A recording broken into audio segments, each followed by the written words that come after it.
In this video, I'm going to show you how to reset ThinkorSwim to default settings. So if ThinkorSwim is lacking, has a custom settings that you want to remove, or is not functioning properly, resetting it to default settings can help. So before making changes, make sure you exit ThinkorSwim to prevent any conflicts during the reset. So now, locate the ThinkorSwim configuration folder.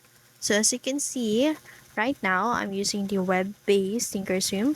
So assumingly we've downloaded the official application of ThinkorSwim. So now if you're using on Windows, click the press WinR and then type the percent app data percent and then hit enter and then navigate to ThinkorSwim and then user GUI folder, and that's it. So you'll need to just simply reset that.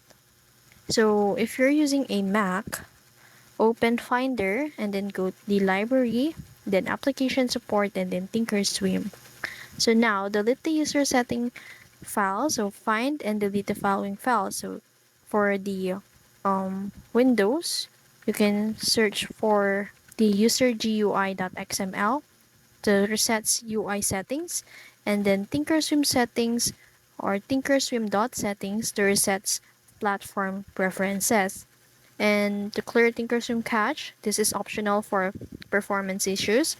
Just simply go to the ThinkorSwim installation folder and then delete the cache and user log folders. And after that, just restart ThinkorSwim and log in. So we'll launch ThinkorSwim, log in with your credentials, and then the platform will now load with the default settings.